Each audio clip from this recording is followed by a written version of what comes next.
ሰሞነኛው የሶማሌላንድ የአገርነት ዕውቅና ፖለቲካዊ ትኩሳት አሁንም ከሳቱ አልወረደም። አፍሪካ ህብረትና ቀጠናዊው ኢጋድስ ምን እየሰሩ ነው የሚል ጥያቄም እያስነሳ ነው። በተለያዩ አህጉራዊ ጉዳዮች ላይ ዳተኝነትና የውሳኔ ሰጪነት ስንፈት ይታይበታል ከሚባለው አፍሪካ ህብረት አንስቶ በርካታ የአያላን ፉክክርና ግጭት በሚነጣው አፍሪካ ቀንድ አካባቢ የተመሰረተው የምስራቅ አፍሪካ የልማት በይነ መንግስታት ኢጋድ ከሚጠበቅባቸው አኳያ ሚናቸውን በአግባቡ ለመወጣት አልቻሉም በሚል የሰላ ትችት ይቀርብባቸዋል። የሶማሊያና ሶማሌላንድ የፖለቲካ መሳሳብ ብቻ ሳይሆን የሱዳን ጄኔራሎች የስልጣን ግብግብ ማየል፣ የደቡብ ሱዳን ተቀናቃኝ ኃይሎች ፖለቲካዊ ሽኩቻ እየባሰ መምጣት፣ የኬንያውያን ዊሊያም ሩቶ የተባለ መሪ ይውረድልን የሚሉ ድምጾች ጎላ ብለው መሰማት በዚህ ወቅት አንድ ለሀገራቱም ሆነ ለአህጉሪቱ ቅርብ ናቸው ተብለው የሚታሰቡ ተቋማት ጥጋቸውን ይዘው ታዛቢ ሆኖ መቆማቸው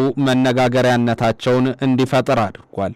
በርግጥም የምስራቅ አፍሪካ የልማት በይነ መንግስታት ኢጋድም ሆነ አፍሪካ ህብረት ፖለቲካዊ ውልቃቱ ገኖባቸው ውስብስቡን የአፍሪካ ቀንድ ብሎም የአህጉሪቱን ችግር መፍታት ተስኗቸዋል። ኢጋድ ድርቅን በጋራ መከላከልና የጋራ ስትራቴጂን እየነደፉ ለልማት የመፍትሄ አቅጣጫዎች ለማስቀመጥ ታልሞ የተቋቋመ ነው። በአውሮፓውያኑ 1986 የምስራቅ አፍሪካ የልማትና የድርቅ መከላከል ተብሎ በኋላ ላይም ደግሞ የምስራቅ አፍሪካ የልማት በይነ መንግስታት የሚል ስያሜን ይዞ ስራውን ቢጀምርም በሚገባው ልክ ስላለመሄዱ ብዙዎች ያነሳሉ። 3 አስርተ ዓመታትን ያስቆጠረው የተቋሙ ጉዞ በቀንዱ ሀገራት ሰላምና መረጋጋት እንዲሁም ልማት ረገድ ምን ተጨባጭ ለውጥ አመጣ የሚል ጥያቄም በብዙዎች እንዲነሳበት አድርጓል። በሌላ ጎኑ የኢጋድ ሚና ባይታከልበት ኖሮ የቀንዱ ችግር ከዚህም በላይ ይወሳሰብ ነበር የሚሉ ወገኖችም አልጠፉም። በአኗኗር ዘይቤና የምጣኔ ሀብት መሰረታቸው ተመሳስሎሽ ያላቸው የምስራቅ አፍሪካ ሀገራትን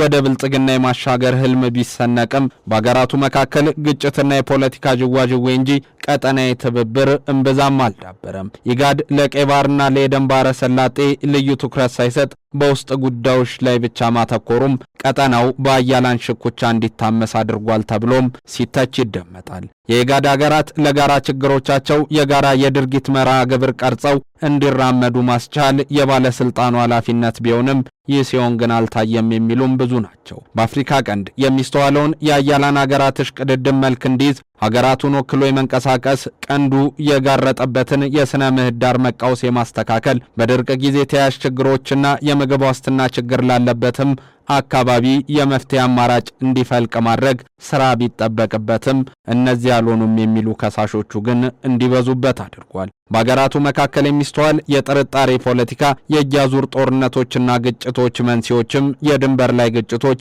የባህር ዳርቻዎች ይገባኛል ፍላጎቶችና እርኩቻዎችም ለኢጋድ የቤት ስራ ሆኖ ይታያሉ። በድርቅና የተፈጥሮ አደጋዎች የወደቀውን የምግብ ዋስትና ችግር ዘላቂ መፍትሄ ለመስጠትም ሆነ ነገሮችን በሚገባቸው ልክ ለማስኬድ ግን የኢጋድ ቁርጠኝነት ዛሬም በትልቅ ጥያቄ ምልክት ውስጥ እየተጓዘ ነው። ሌላው የአፍሪካውያን ተቋም ተብሎ የሚጠቀሰውና በዚሁ ቀጠና በአዲስ አበባ የሚገኘው የአፍሪካ ህብረት ነው። መላ አፍሪካውያንን በአባልነት ያቀፈው የተቋም ግን የአህጉሪቱን ብልጽግና ከማረጋገጥና ሰላምና ጸጥታን ከማስፈን አኳያ አቅመቢስነቱ ጎልቶ ይደመጣል። ሀያላን መንግስታት የአፍሪካን ሰላምና ጸጥታ በራሳቸው ሀዲድ ለማሾር ተግባራቸውን በብርቱ ቀጥለውበታል በሚባልበት በዚህ ዘመንም የአጀንዳ መቀበልና የፖለቲካ ማስፈጸሚያ ከመሆን በዘለለ የአህጉሪቷን ችግር ለመፍታት የሄደው ርቀት በብዙ ሲያስተቸውም ይደመጣል። እናም ህብረቱ አህጉራዊ ሰላምና ደህንነት የማስጠበቅ ትልሙን ስቷል ሲሉ